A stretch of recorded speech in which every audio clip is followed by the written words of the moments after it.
Like, I don't want to toot my own horn, but I once achieved a really major goal, and that was bringing my underground cannabis company to the regulated marketplace. This was a huge milestone. It was something that I had poured my energy and passion into for years, and it was my focus for a really long time before I finally got there. But when I finally reached that point, I found myself completely miserable, like absolute shit, if we're being honest. I hated every single day that I had to keep working on my business because it turned out that the work required to succeed in this highly regulated environment was completely out of alignment with who I am. In fact, it was the opposite of who I am. Like, I had always relied on sort of my freewheeling creativity and my willingness to fly by the seat of my pants to keep my company running in an underground market. But my new regulated playing field was tightly controlled, highly regimented, and creativity was frowned on. I remember one time actually having an argument with my head QAP about the color ink that I was using on my forms. She said her exact words to me were, "Health Canada doesn't appreciate purple ink." Who doesn't appreciate purple ink? But like, whatever, that's kind of the environment I was in. My work had become completely ordinary and routine, and it required perfection in every single regard. And as a recovering perfectionist, I had worked really, really hard to learn to go with the flow, to roll with the punches, and to manage to quiet down my own internal requirement for perfect order that I had always sort of felt. And I'd done that by learning that success was about progress, not perfection. So the life I was now required to lead in order to run my business successfully was not in keeping with the true self that I had worked really hard to carve out from the lump of marble that I started with. So it was with a huge sense of failure that I realized my moment of triumph was actually turning into a period of really deep discomfort.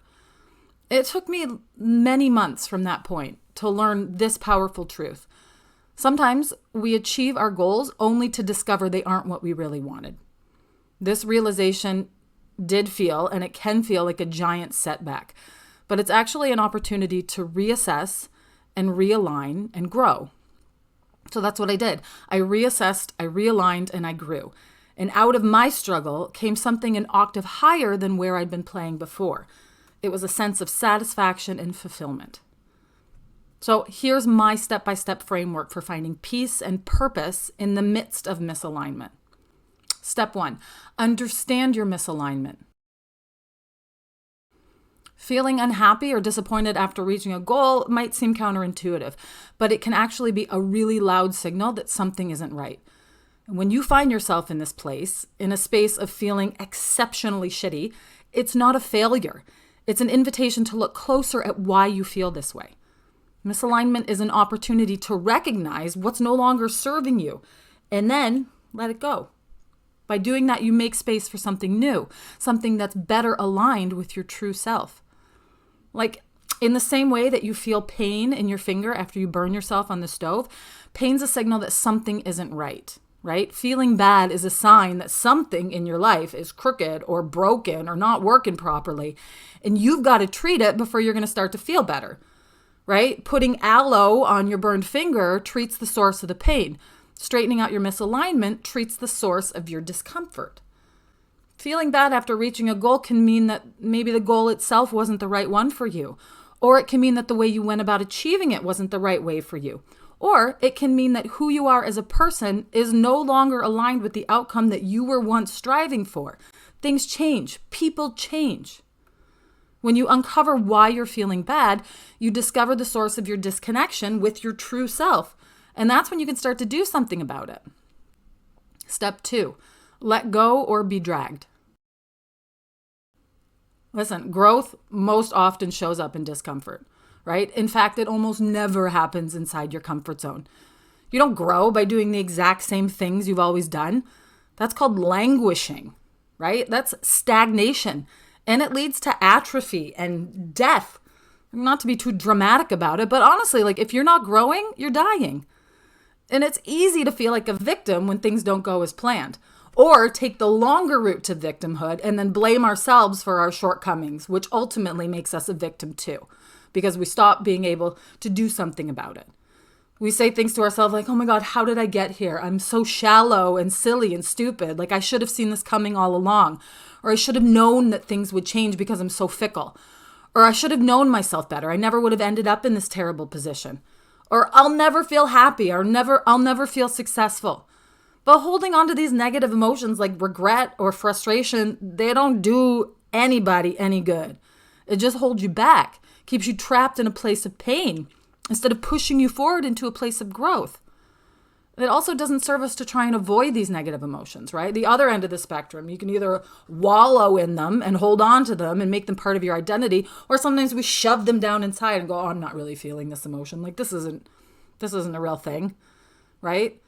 But in fact, emotions are messengers from our innermost being, and you've got to feel them or they're going to keep turning up in more and more insistent ways looking to get your attention. I found that the best plan of action when you're feeling frustrated or regretful is to allow yourself to feel those emotions fully, acknowledge them, and then release them. Because it's not about ignoring your feelings. It's about not letting them define you or your path forward. Perceive them, feel them, accept them, and acknowledge them, and then let them go, floating off into the ether. You could even wave goodbye to them or throw them a little goodbye party if you're feeling kind of fancy. Whatever you do, show them love and then show them the door. Step 3, reflect, learn, and figure out the lessons. So once you've allowed your feelings to run their course, you got to take some time to think about what led you to this point. And there are some questions that you can ask yourself. First of all, what lesson can I learn from this experience? Or what lessons can I learn? Because there's usually more than one. How have these events shaped who I am today? Did I do my best in this experience, right? Like, did you do your best? If you did your best, there's really nothing that you can be upset about the outcome because it's just part of your path. If you didn't do your best, then you got some lessons for the future. Could I have done things differently, right? Like there's always room for reflection. There's always room for growth. There's always room for going, maybe I could have done this a little bit differently. And so next time I'm going to approach it this way or with this perspective. What might I do when I'm faced with a similar situation in the future, right? It's going to keep coming up. Those lessons like to keep showing up until you've proven that you've learned them. So how are you going to change things going forward so that you don't have to learn this lesson again? You don't have to prove to the universe that you've learned the lesson, right? Remember, hindsight is 20/20, as they say. And having wisdom in the present moment often comes from reflecting on your past mistakes. There's always something to learn from any experience. It's just a matter of finding the lessons amongst the pain. Like, I don't know about the state of the sidewalks around your neighborhood, but we got a lot of weeds in ours. And I always like to keep an eye out for the plants that seem to grow out of the concrete. And I love them. They make me feel like if they can thrive like that, I can also grow in uncomfortable situations. You know why? Because they're resilient little motherfuckers. And so am I, and so are you.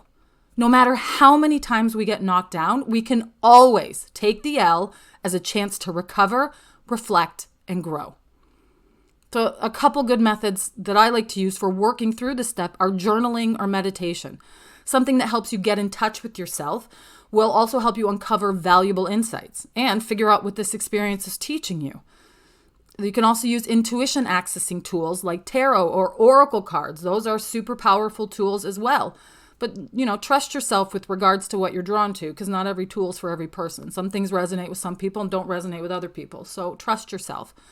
And if sitting still isn't your MO, you can try some kind of physical activity that gets you out of your head and into the moment, right? Like lifting weights or running or gardening or washing the dishes are all good methods for this. Anything that lets your body work on its own and frees up your mind to wander, like it does.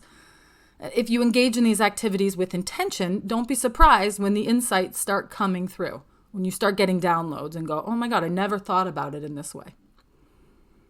Step 4, shift your mindset from a pity party to a parade of possibilities. Look, when things don't go as planned, it's easy to dwell on what went wrong. Let's be honest, going to your own pity party is like self-soothing for a little while. It feels kind of nice, right? Like, yeah, I had a terrible experience. Let me feel sorry for myself. And that's okay to do. But eventually, you get sick of feeling sorry for yourself and you decide that you want to move forward. That's when you can shift your focus from like, woe is me, to what you can do from this point forward. By changing your mindset to a glass half full perspective, you open yourself up to seeing hidden blessings and new opportunities. The key here is to adjust your focus from what isn't working to what you can create next. Now, it sounds like it might be really difficult, but it's actually just about deciding to do it. You just decide to do it, and it sort of happens. You'll still have moments where you feel like everything's the worst and you're never going to be able to accomplish anything and you just want to stay in bed and sleep and maybe die and no one can ever say anything to make you feel better. And in those moments, you just go back to step one and understand more about your feelings, right? They exist for a reason. So feel what you feel. Accept those feelings as a valid part of you that come from your depths to teach you something that you need to learn. Accept them, love them, and then let them go. Know that your ephemeral and fleeting feelings will change. Everything is temporary, even the way you feel right now. Remind yourself of all the lessons you learned and that pain is an inevitable part of growth. That's just part of our human condition. And then consciously choose to focus on the good you're building in the world and how you can apply those lessons to the value that you're creating. Step 5. Embrace the present moment. Did you ever see that like Insta Reels meme or like TikTok or I don't know, whatever it is that goes, can we skip to the good part? And then like the camera perspective just totally changes and we see some magical transformation. And it's like maybe someone renovated a room or someone's knitted like some crazy sweater or something. Or it's the end destination of an 18-hour road trip. You know what I'm talking about. But like, here's the secret. There is no skipping to the good part. Okay, because every single part of your journey, even the uncomfortable moments, hold value. Every single moment, even the really, really bad ones, hold value. Every single step holds value. Even the garbage parts where it feels like you're slogging through mud in your new white sneakers or stepping in dog crap with your bare feet or like running across a ragweed field when you forgot to take your allergy meds that day, right? There's great value in every single part of the journey, even when it feels bad. And when you change your perspective so that you can feel that that is true, even if you can't quite identify what the lessons are yet, then you've changed everything and you found the secret to true and lasting happiness. Every single part of the journey is the good part because every part is the part where you can learn and grow and transform. And that's like at least half the reason that many of us incarnated here now to this planet, to learn and to grow and transform, right? Earth is a particularly remarkable school for this type of learning. And by staying present, embracing where you are and trusting that you're exactly where you're meant to be, that's when you open up your life to be more intentional, more impactful, and more meaningful. You open yourself up to finding the beauty in every single step, even the ones that take you through a swampy field where the dogs have been running loose. Moving forward, one kind of awkward step at a time. If you find yourself feeling stuck or disappointed after reaching a goal, just know that it's not the end.